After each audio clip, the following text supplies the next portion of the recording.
না না, এটা তো অটোমেটিক একটা পার্মানেন্ট, কিন্তু যেটা কালার সেটা কিন্তু আপনার কি সহজ উঠে যাওয়ার কথা না। আর সেই উঠে না যাওয়ার কারণে কিন্তু আমাদের নির্বাচন কমিশন কিন্তু কালির ব্যবস্থা করেছিল। আমাদের দাবি ছিল সেটা যেন পার্মানেন্ট করা হয়, কিন্তু সেটা যে ব্যবস্থা গ্রহণ করেছে সেটা কিন্তু কার্যকরী ফল হচ্ছে না, হালকা এটা অটোমেটিক উঠে যাচ্ছে গা।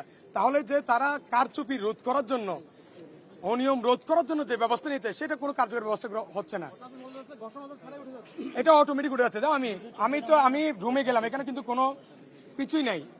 এটা শুধু আমার না অভিযোগ না, আমি যখন ঢুকলাম তখন কিন্তু কয়েকটা ফ্যাকাল্টি আমি ঢুকেছি, বিভিন্ন ফ্যাকাল্টি থেকে কিন্তু ভোটার আমাদেরকে অভিযোগ জানাচ্ছে যে ভাই আমাদের যে কালি দেওয়া হচ্ছে সেটা কিন্তু নিমিষে কিন্তু উঠে যাচ্ছে, হ্যাঁ কয়েক সেকেন্ডের মধ্যেই। তাহলে কিন্তু এটা সুষ্ঠু গ্রহণযোগ্য নির্বাচন সম্ভব নয়। আর যদি ছবির কথা বলা হয়, দেখেন আমি যে ভোটার, আমি যে ছবি দিয়েছি আমার, সেই ছবিতে কিন্তু আমার দাড়ি নেই, এখন কিন্তু আমার এখানে দাড়ি রয়েছে। তাহলে ওরা কিভাবে, ছবির সাথে কিন্তু বাস্তবিক মানুষের কিন্তু অনেক পার্থক্য থাকে। যেই প্রক্রিয়া কিন্তু ওরা ছবির সাথে কিন্তু মিলাবে, এটা কিন্তু 28,000 শিক্ষার্থীকে সঠিক প্রক্রিয়া কিন্তু মিলানো সম্ভব নয়। যেমন আমি যদি এখন আপনি আমার ছবিটা দেখে আসেন ভোটারে, সেখানে কিন্তু কোনো দাড়ি দেখবেন না, কিন্তু আমার এখন দাড়ি রয়েছে। তো একজন মানুষের সাথে, বাস্তবিক মানুষের সাথে এবং ছবির সাথে কিন্তু অনেকগুলো পার্থক্য রয়েছে। আর সঠিক প্রক্রিয়া কিন্তু যাচাই বাছাই করে 28,000 শিক্ষার্থীকে একদিনে নির্বাচনও কিন্তু কখনো সম্ভব নয়। আমি যে অভিযোগগুলো উঠে এসেছে, আমি আমাদের নির্বাচন কমিশনকে আহ্বান জানাবো এই মুহূর্ত থেকে যেন কার্যকর ব্যবস্থা গ্রহণ করে।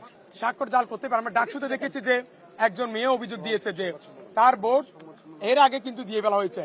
আমরা অনেকগুলো ঘটনা দেখেছি কিন্তু ডাকসু নির্বাচনে। আমাদের নির্বাচন কমিশনার আমাদেরকে আশ্বস্ত করেছিল ডাকসু এবং জাকসুতে যে অনিয়ম হয়েছে, যে প্রশ্ন উঠেছে, যে বিতর্ক হয়েছে, চাকসু নির্বাচনকে সকল কিছু বিতর্কের ঊর্ধ্বে রেখে তারা একটা সুষ্ঠু গ্রহণযোগ্য নির্বাচন উপহার দিবে।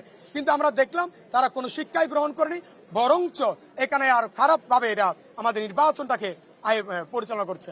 ছবি দেখে চেক করতেছে, ক্রস চেকিং করতেছে। আসলে একটা মজার ঘটনা বলি, আমি যখন এই যে মাত্র ভোট দিয়ে আসলাম, এই যে আমার হাতে কিন্তু কালি নাই, কিন্তু আরেকটা বিষয় হচ্ছে যে ক্রস চেকিংটা যখন করতেছে, আমি যখন আমার ভোটার নাম্বারটা বললাম তখন এটা টিক দিছে।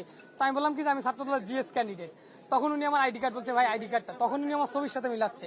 তো আমি যদি আমার পরিচয়টা না দিতাম তাহলে কিন্তু ছবি চেক করতো না, আইডি কার্ডের সাথে ছবি চেক করতো না। তো আমি পরিচয় দেওয়ার ফলে বা আমি একজন ক্যান্ডিডেট হিসেবে উনি একটু দেখালো যে না আমরা স্বচ্ছতা আনতে যাচ্ছি।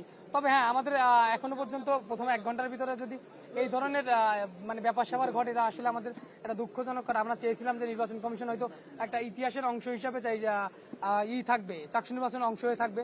তো আসলে তারা কতটুকু সফল হবে আমরা আসলে বুঝতে পারতেছি না।